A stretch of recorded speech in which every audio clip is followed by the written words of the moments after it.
Medyo gaan-gaan na ang atong trabaho karon. Di na kayo kapoy kay mag-harvest naman lang ta.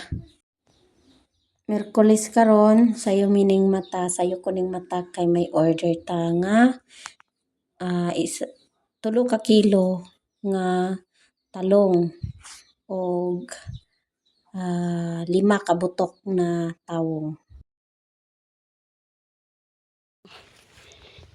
First pitas. Magkugi pa kita karon kay nakasugod naman ta.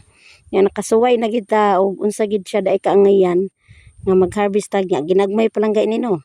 So magkugi pa kita kay aron mas daghan pa kita og para mas daghan pa kitag ma-harvest, mas dako po tag kitaon ato pag daghan tag tanom. Grabe katong una mo matakog sayo kay para malimpyuhan ang area na tanuman og tawong karon mag-harvest na mi kay naanay mo palit. Kawaw gid nimo Lord.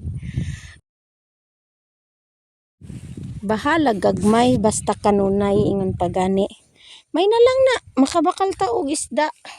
Kay dili man pud pwede nga permanente na lang pud ta gulay, permanente na lang pud ta asin.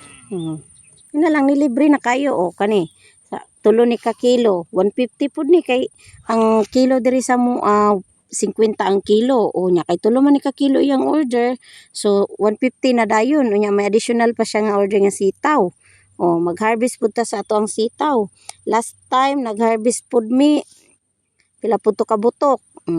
Karon mag-harvest na pud. Adlaw lang ang pagitan, mag-harvest na pud ta kay naay hing order. O sayang kaayo di ba kung magtanga ra ta. Pero kini siya nga trabaho para ra man gid pud ni sa gusto lang kay kapoy man baya ni. Dili pud nila limoy dati sa daga pa ko dili gid ko na ni na trabaho. Kanang kapoy init nya tunsilon ko. Muhubag akong tonsil pag mainitan ko, pag makapoy ko, o kanang mag-ani, magapas og palay, magsanggi sa mais. Basta pag usapang bukid, dili ko na naganahan kay kanang tonsilon gay ko. So wagi ko na ni na ngandoy na inani. Pero karon kay ing pagani ko gingawa ni choice. Mong nagkinugihan kay nga rin lang ta kay kanaang napurdoy naman ta. Purdoy man ato ang kanang negosyo sa negosyo nato sa sari-sari store na purdoy man. So diri ta testingan nato ni mo ni atong harvest karon o daghang kayo. So sa 3 ka buwan nag-harvest naman gid ta. Kwarta naman ni.